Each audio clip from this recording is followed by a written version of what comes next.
All right, teammates. We are back once again. If this is your first time listening to the Move Swiftly podcast, welcome to the number one show on innovative teamwork. Great to have you. Thank the person who sent you here. Looking forward to having you back for more. To my regular listeners, as per usual, as promised, here we go again. Somebody who's been put on this earth to do nothing but help you develop professionally, personally, the whole nine. Have a Miss Jacqueline Wagner, founder of Wagner HR. And for those you guys know all about me, I have a sports background, and that's what kind of got me interested in teamwork and working with organizations and businesses and things like that. And when I saw HR, and she has like a law background, Jacqueline, I was like, oh man, I can't, like, to the point where, and I'll just be 100% honest with you guys, there were certain things I didn't even want to say until we started recording, because I want to make sure I'm gonna be like a sponge, just kind of picking up on a lot of the things she learned, and it's gonna be just an incredible time. So all that being said, Jacqueline, welcome to the show. Thank you so much for having me, Aswan. All right, so let's start from the beginning, because like you, I've had some struggles in school when it comes to be outside of me being the football player. I was never fit in. I was never the guy that had a ton of friends or anything like that. And you actually kind of expressed some of those same things growing up when it comes to the work you do. And, we're going to get into the emotional intelligence and some of the neurodivergent work that you kind of talk about now, but I kind of want to just give you the opportunity to speak a little bit about your upbringing, how school was for you. And then it wasn't until later on in life that you actually found out you had ADHD. So it's like, please fill us in on how people can miss that, especially me being an educator now, how that could be missed throughout your whole years and all that kind of stuff. So the floor is yours. Go ahead. So I see you heard my podcast from yesterday, so I'm really glad about that. Listen, man, this is the number one show. I do my research. I don't mess around when it comes to this stuff, man. I do what I gotta do. That's fantastic. Yeah. So as you said, I wasn't diagnosed until after I failed out of my first year of law school. So I was in my 20s. Yeah. And the reason I hadn't been diagnosed, although I knew I was struggling in school, is that my brother he has dyslexia, and pretty severely, and so he wasn't even able to read by fourth grade. He was still learning to read and not reading to learn. Mm-hmm. And so my mother was really dedicating her attention academically to him. Mm-hmm. She only has the two hands, and so she had to focus on him. I Now, seem to be was doing this an older brother or a younger brother? this younger brother. This is Yeah, my so younger I brother. know that because I have an older sister too, and there's always, and by the way, that happens on the show sometimes when you start hitting some triggers. But I was the younger brother, and the older sisters, there's always this protective feeling there, because as women, again, they're nurturing by kind of nature, but to have your younger brother, there's always going to be that love and wanting to protect them, and then you have one that has a severe disability, so it's like, okay, you got to do what's best for your younger brother. So just wanted to put that shout out to you. Love you very much, Sissy. Love the big I sisters think out there. I think it was that women, mothers tend to be a little harder on their daughters than they are on their I sons. 1000% agree with that too. I'm sure she Yeah, agree with and that as well. so my mom could see that I was handling myself just fine. I mean, Yeah, I was getting by academically. yeah. And so she kind of left me be. She would help me with my homework, but not like she did with my brother. She really Mm-hmm. hyper focused with my brother. And I struggled, but I really hit my wall when I went to my first I got my degree. I got in political science, and I went to law school, and then I really hit a wall. I failed out of my first year of law school because I just was not able to digest the information quickly enough.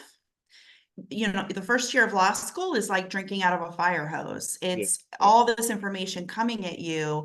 Mm-hmm. And I just didn't have mechanisms in place yet in my life that I could navigate that really complicated Mm-hmm. first year of law school. So I failed out. I went and got tested. I got tested, and they told me, look, you're pretty severely impacted by ADHD, Mm-hmm. and we're not sure you're going to be able to get a college degree. they didn't know I already had You a already college have the college degree. degree though. Yeah, that's what I said. You already have the degree. Yeah, Mm. and I got really upset with Yeah, the tester, and I said, I'm really glad I didn't come to you before I had my degree, because you would right. have dissuaded me from getting my education. And I'm really glad that it's at this point in my life that I'm getting tested, because I wouldn't have wanted that messaging. I would have absorbed it. Yeah. And my mother's messaging was different. My mother's messaging was, go for it, don't stop, you're going to college no matter what. And so yeah, it wasn't until I failed out of law school, and then after I got diagnosed, I picked myself up and dusted myself off and went back, and I finished third in my class. So Walk us through that moment though, because I know that, listen, school, we have our differences. We've said a lot of different things about school, but the concept of school, grade school in particular, there's no denying that you need that security or that understanding of learning basic things through the grade school system. It's a secure thing, and I recommend all kids do it. Now, college, on the other hand, I'm always the one that making sure and telling people know what you want to do, figure out what it is you want to do before you spend the money on tuition. But at this point, you've already gone through the entire system, and then you get a jolt like that where you're realizing that you actually have a serious condition. What did it do for your trust issues in the school system? How did it make it so you were able to process that and then ultimately do what you said, and then graduate third in your class, and then ultimately create your own HR firm? Kind of walk the listeners through that, especially the ones that may be struggling with a disability and they found out, before they get the degree, and they're starting to say, what, school ain't for me and all that kind of stuff. So yeah, yeah. So I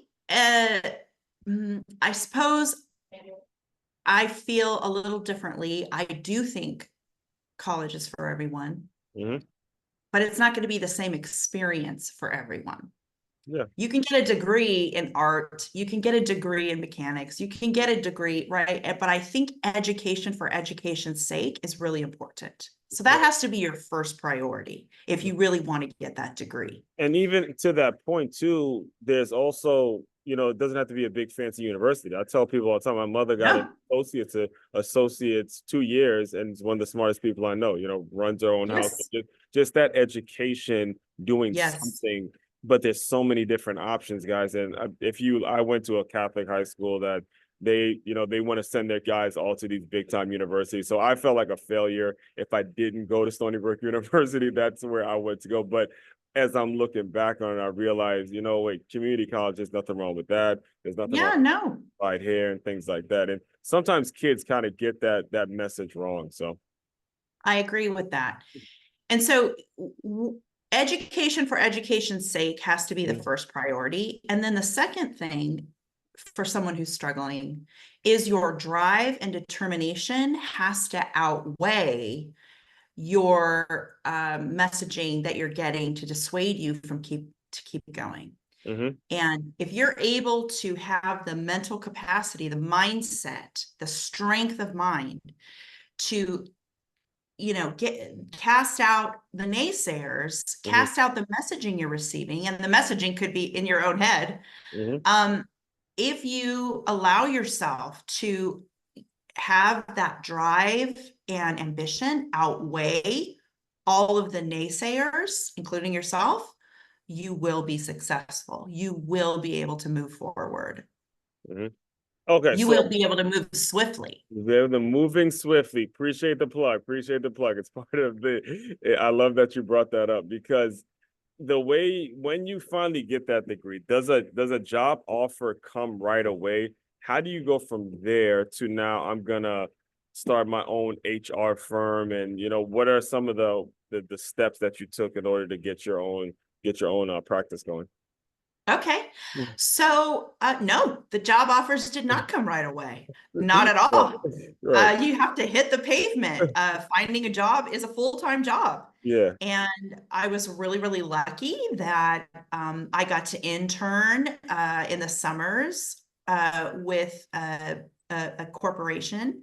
Mhm. And then I leveraged that to sort of work there until I found something permanent. Mm-hmm. And then I went to work for a litigation firm, and I almost right away, that took me like a year to find the right fit. And I didn't like litigation, not at all. But I Mm-hmm. kept doing it. I kept learning. I kept growing. Then I worked for another litigation firm. And then I got to a point in my career where I was pretty good at litigation. I was pretty darn good at it. And I Right. was doing litigation and advice and counsel and training Mm-hmm. equally. Mm-hmm. And um, deciding once I had 25 years under my belt of practicing law, I decided, I think I want to go do my own thing. I think I want to create my own career out of whole cloth instead of having my career created for me, right? And so now I get 25 to, years of the litigation, the stuff that you really weren't feeling, that you really weren't liking initially, or was it well, other? I dare say I never liked it, right? I just never really enjoyed the adversarial nature of litigation, although it is necessary when things go south, when an employer gets sued. Mm-hmm. Um, I'm more interested in preventing employment lawsuits Mm-hmm. with, my top five are good employee handbooks, good solid training, cultivating emotional intelligence in leadership and line employees to make sure that employees have psychological safety in the workplace, Mm-hmm. um, having conflict resolution programs, Right. and robust DEI programs that ensure that psychological safety for everyone Yeah. in the workplace.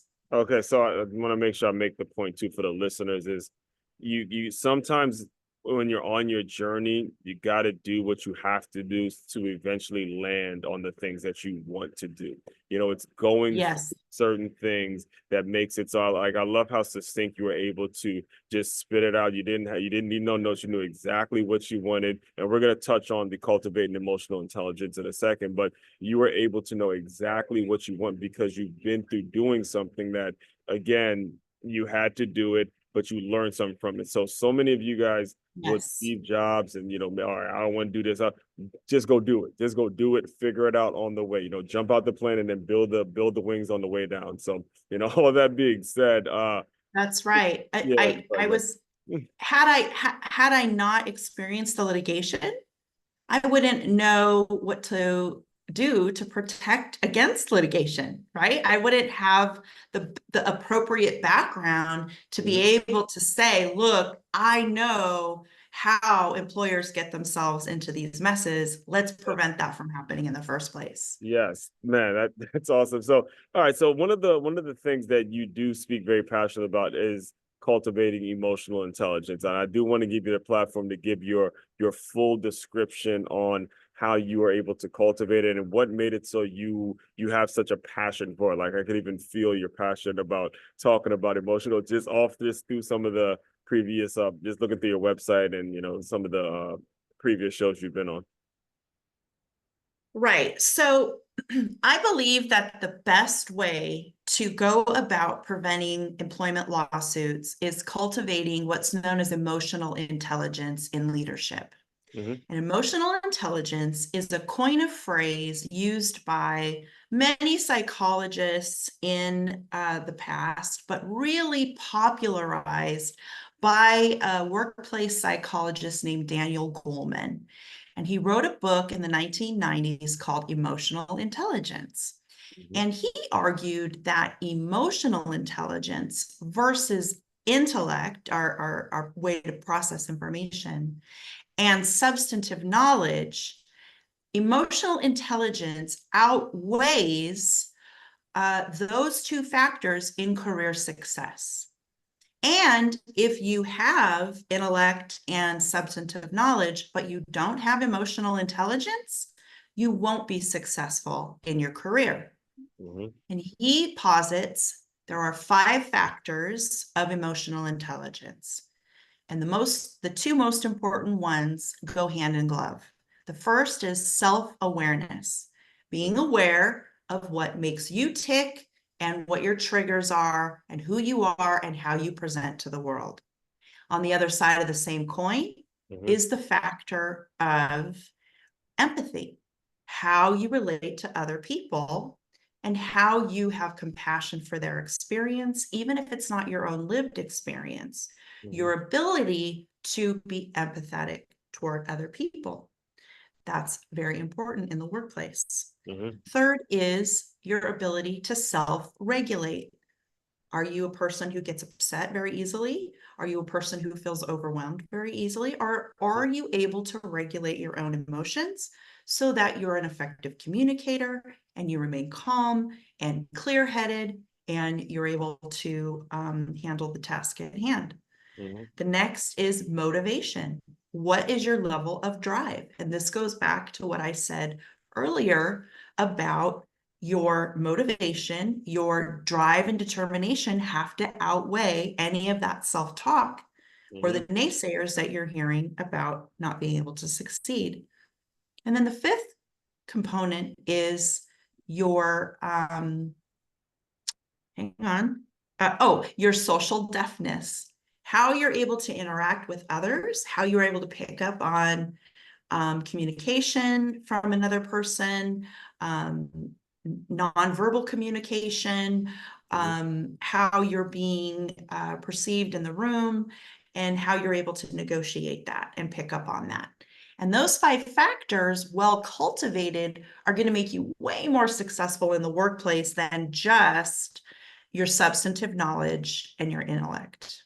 Now, how do you go about teaching that? Because I've had a lot of different jobs. I've bounced around. I've been in fitness, athletics, currently in education, and these are very transient in just industries. And the people in the, even though whether it's fitness, we're teaching and we're motivating people to work out, that's the clients. But I've seen so many of staffs, they don't say good morning. They're not like one of my pet peeves personally is when people don't say good morning in the workplace. It just drives me fucking crazy. And I have to self-regulate to realize, okay, maybe some people aren't like that, but it still absolutely pisses me off when you don't see people saying good morning to you in the morning. So when it comes to teaching that and kind of breaking the fact that people are there to get their job, get their check and move on and really don't care much about their staff, what is the way you're able to gauge your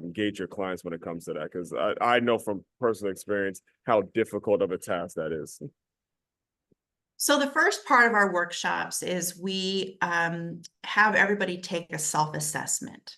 And we usually ask folks to do that before we ever really sit down in the workshop. They should come prepared with their own self-assessment of where their weaknesses are and where their strengths are. And then we go component by component and we teach, I teach how to cultivate each of those skills. So we teach social deafness, social skills in the same way we would teach a neurodivergent person to cultivate their social skills. And if someone is really weak in that area, well, then they may have to put artificial mechanisms in place just so they have those social niceties. So the person you're talking about may just be a gruff person. It may have nothing to do with you. But look at how much disharmony they are cultivating in the workplace by not saying hello and not smiling, right? So I would take that person and I would say, this is the impact you're having.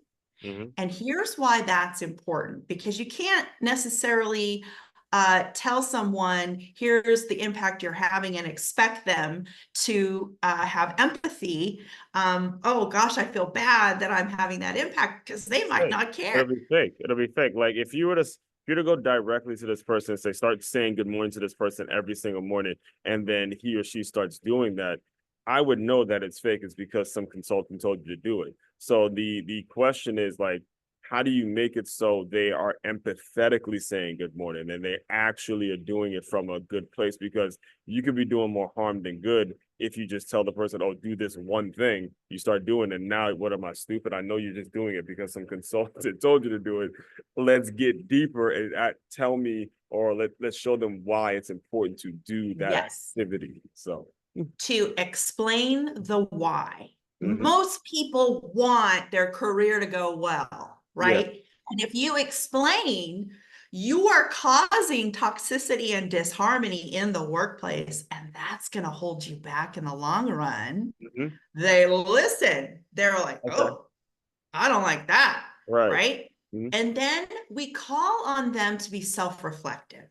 Mm-hmm. Like, okay, how can I improve? And you're walking through with the employee themselves so that they're coming up with it themselves. How could I be more present? How could I be more empathic? How could I be, how could I have higher social skills?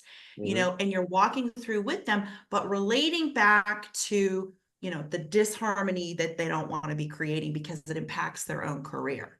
Right. Of course, you're going to get people saying, well, I don't care, you know, but they do. They care. They care. Yeah. They want to do well.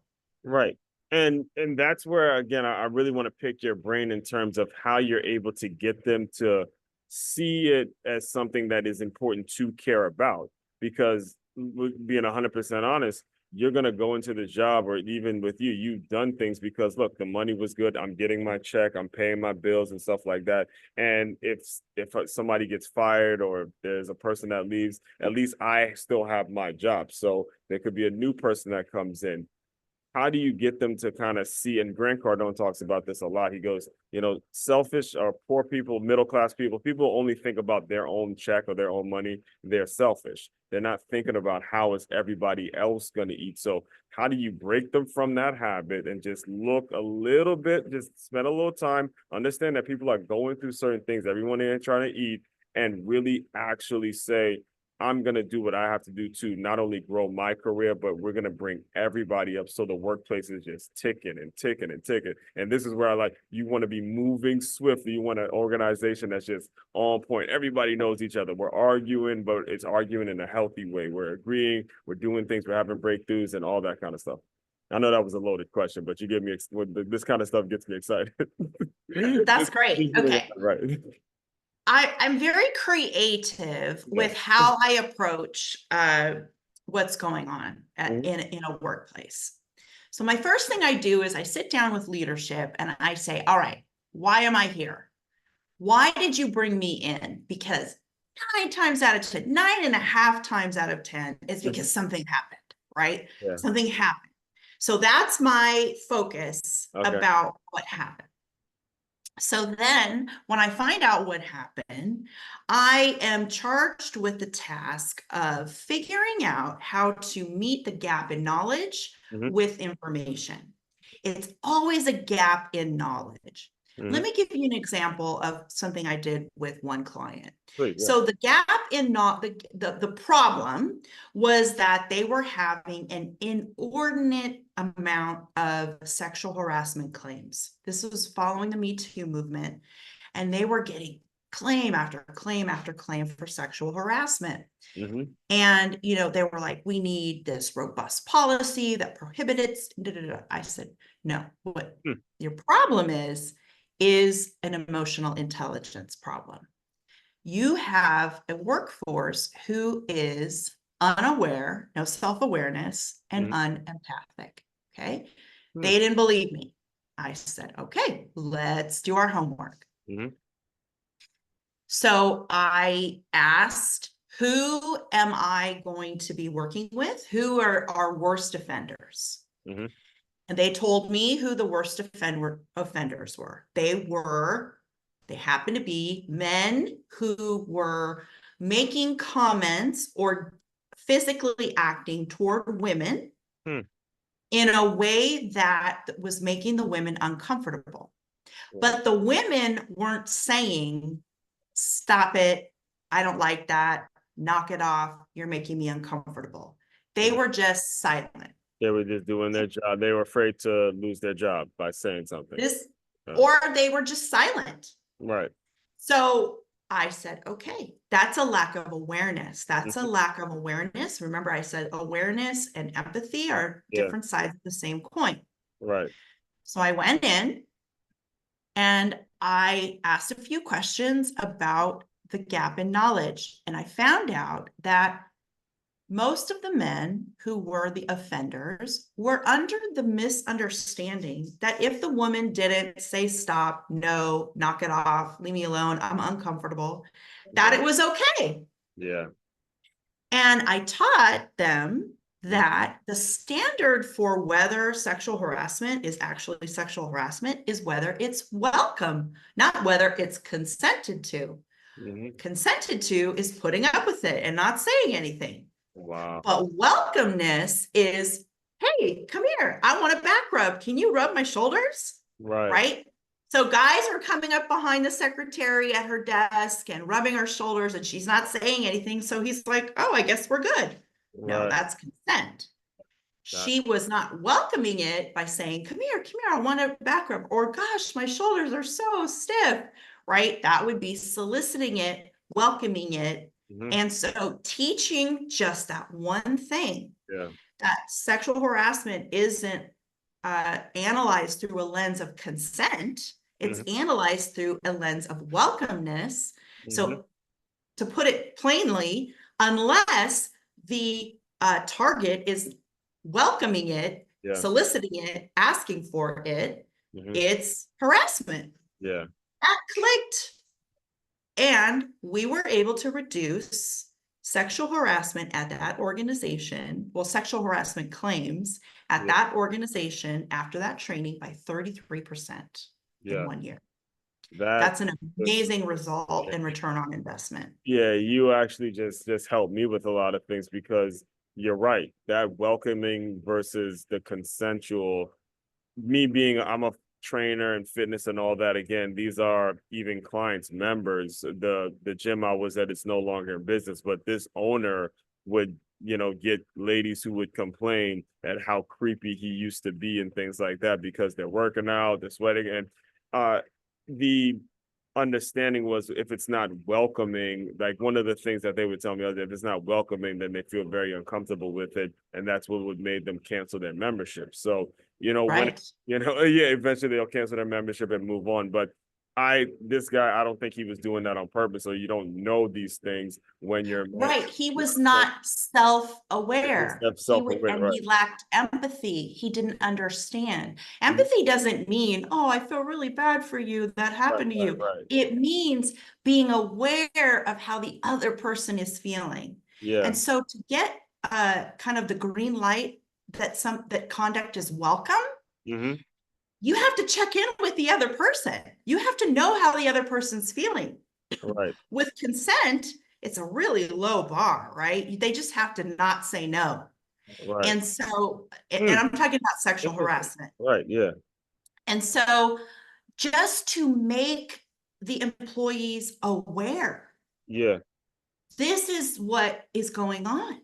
Mhm. And we got questions and questions and questions. And so you're saying that unless she's soliciting my compliment about her hair, or unless she's asking me how she looks today, Mhm. or unless she's asked me to rub her shoulders, I'm not allowed to do that. Right, that's Right, right. right, Okay, because I thought if she didn't say no, if she wasn't shirking me off of her, then it was mhm. okay. No, that's Right, not right, what the standard is. So it right. was just a gap in knowledge. It Yeah. was a gap in emotional intelligence. Right. And a lot of this too, and this is definitely important for you listeners to understand, a lot of it is communication. You've got to be very well at your ability to communicate and communicate very delicately because there was actually another, speaking of that, Jim, there was another member who came in who I think she was like on her third marriage or something like that. But she was very transparent, very open about, previous relationships and stuff like that. And I remember she wrote a review about me that I didn't even know I was doing with myself. She goes, I love the trainer's friendly disposition. And I'm like, I never even heard the term friendly disposition, but when I thought about it, is because again, I knew myself. Again, I've been in locker rooms and I had conversations where she's kind of opened the door to say, "This is what I went through with my previous relationship," and then I'm asking her, but I'm not asking her too personal questions. And the development. At the time, I was going to Toastmasters a lot and developing as a public speaker and all that kind of stuff. So a lot of it is, like you said, making sure you are really gauging the situation, hearing people out, and don't overstep, but don't be a robot. Don't be the person that's only, oh, I'm only going to do this, but really get to know what's motivating a person to come into that work establishment every single day. And it boils down to empathy. So, that leads me to one of the next things I want to talk to you about is who would you say is an ideal client for you, an ideal leader for you? Because I'll be 100% honest with you, that there's some leaders that really don't give a damn. They have their money, they have their business, and to hell with their employees. That's obviously not the people you're looking to work with. Who would you say is somebody that, you would definitely welcome working with if they're listening in and they want to, kind of improve the morale in their office and things of that nature? Well, thank you so much for that Yeah. question. So the decision to kind of take the reins of your workplace as a leader has to come from the top down, right? So I love working with very motivated business owners. That's the CEO, the C-suite folk. Mm-hmm. They bring me in, and then I'm able to work with them, and then the top down. Mm-hmm. And usually I'm training the leadership to, develop and cultivate the emotional intelligence. Mm-hmm. And we see huge returns on investment when we do that. And I'm looking for somebody who really does believe already that this is going to be a great return on investment. An employer who understands that the employees are the greatest asset. And the better you treat your employees, the more profitable your business. Yes. I'm not in the business of convincing an employer that that's important. That's a job for, a workplace psychologist. Mm-hmm. I have the tools to help the employer get there, but being open-minded at least to that conversation is detrimental. It's imperative to being able to work with the organization. Mm-hmm. And if I have the trust of the C-suite folk, Right. of that business owner, Mm-hmm. then the rest of the leadership it's much easier to get them to comply and agree and go along with the program. But if I don't have buy-in from the top of the food chain, it's not going to go well, because the top person or persons, they're the ones that set the culture and climate for the rest of the place. Yeah, and just so you business owners listening in, when you do make the decision to pay for this kind of stuff, you develop loyal employees. Right now, you can go to makeitmove.com and I have a free ebook that says how to create loyal employees. All right. And when you pay for personal development, when you again go take money out of your budget and bring someone in, these employees will be loyal to the soil for you. I'm telling you from personal experience. I've seen it done. I'm a football guy. I know what it's like when a coach goes to bat for you and they say, hey, we'll do it. Even if you're messing up, you make a mistake, we're not giving up on you. When you do this for your staff, what it does for that staff's family, when it comes to whatever they may be going through in the home, you pay for this, they will be loyal. And it's so important that you do these things, because eventually as the owner, your responsibility is to make money. You have to make sure the revenue's coming in. You're not going to get a chance to have the relationships with your employers that an employer is going to have with another employee. I mean, an employee is going to have with another employee. You're the employer, so you can get to know them, but you got to be the one making the decisions on if they're going to be hired or fired. So there's always going to be a level of discomfort, so to speak, in terms of what they say. But when you pay for folks like whether it's myself or even Jacqueline to come in, they will care so much about you. And I've seen it happen over and over and over again. So, with all that being, good, you're going to say something. And then that folds into reducing your employment litigation. Yeah, and that saves money. So It's a ton of money. Yeah, that's what I'm it saying. saves a ton It of yeah, money. it's So, a whole circle, right? right.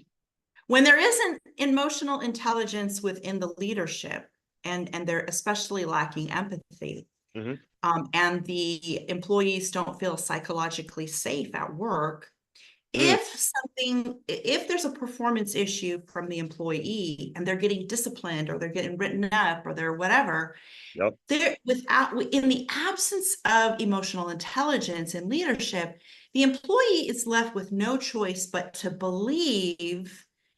perceive that the reason they're getting written up, the reason they're in trouble, the reason they're having these performance issues is because they are blank, Mm-hmm. gay, a woman, a Mm-hmm. person of color. There's nepotism, right? Pardon me? Some nepotism too sometimes, like just Nepotism, yeah. sure.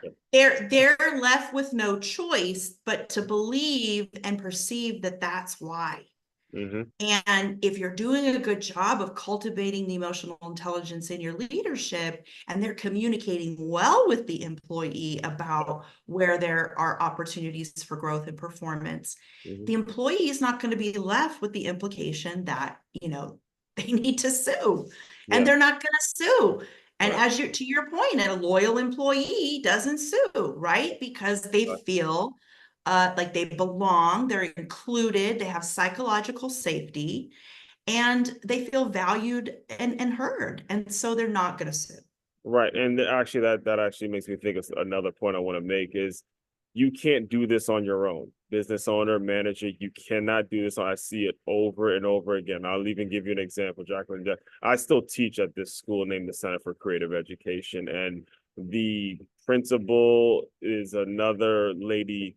She's a Caribbean lady, and she's kind of gotten, in my opinion, has gotten too close to the other teachers, or some of the other teachers, obviously not me, but we tried to have a meeting the other day, and a whole hour nothing got done. It was just nothing but a bunch of jokes and nothing but a bunch of hypotheticals. This could happen, to the point where it was me and maybe like one or two other teachers like, are you serious right now, for a whole hour?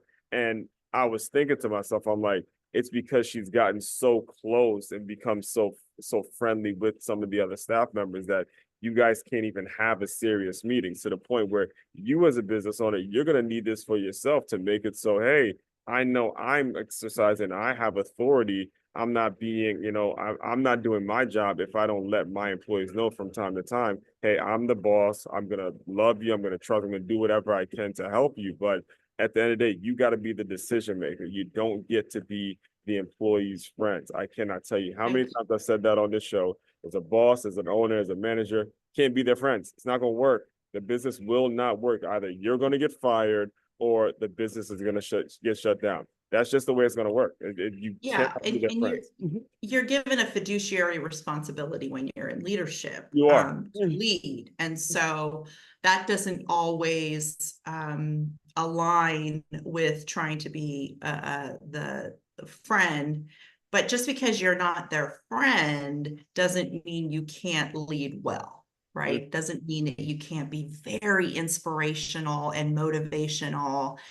And if you are, you're going to get the very best product out of your employees. Yeah, I think that word motivation is incredibly important, because we got to be 100% honest. If you don't love what you do, you're not going to be motivated to do it. Steve Jobs has said it so many. I mean, you got to love the process of doing it every single day. You got to love it just as much as the people in the entire building. Set the tone, man. I could talk to you for hours about this stuff when it comes to just a football background and how they showed up to work every day. And these guys weren't getting paid. This is not a paid gig, but they showed up every single day, loving what they did, and it rubbed off on us as players to go out and want to play for them. And that stuff that just has stuck with me throughout my entire working life. So, man, I'm incredibly excited to have this conversation with you. I do want to make sure I actually know can you tell people what's next? Your PR for the HR firm, everything you got going on.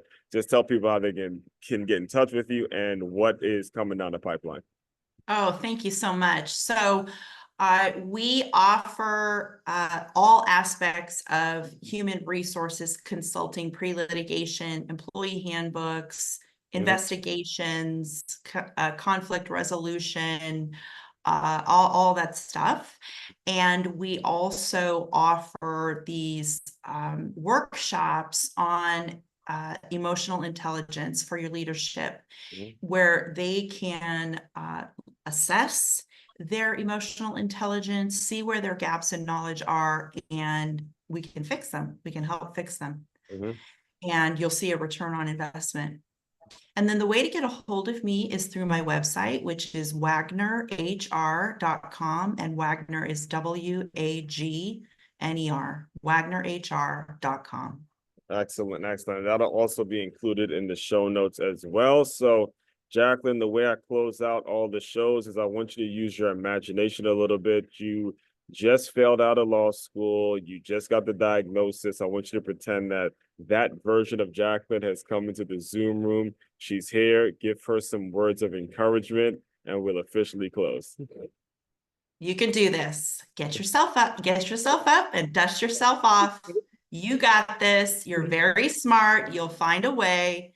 You got this. Yes, ma'am. Yes, ma'am. Listen, the mic is officially dropping on that one. You can do this. Get it off and let's roll, man. Pleasure talking to you, man. I'm looking forward to staying in touch with and keeping up with your journey. It's gonna be fantastic. Everyone out there, fellow teammates, continue to move swiftly. We will talk more soon.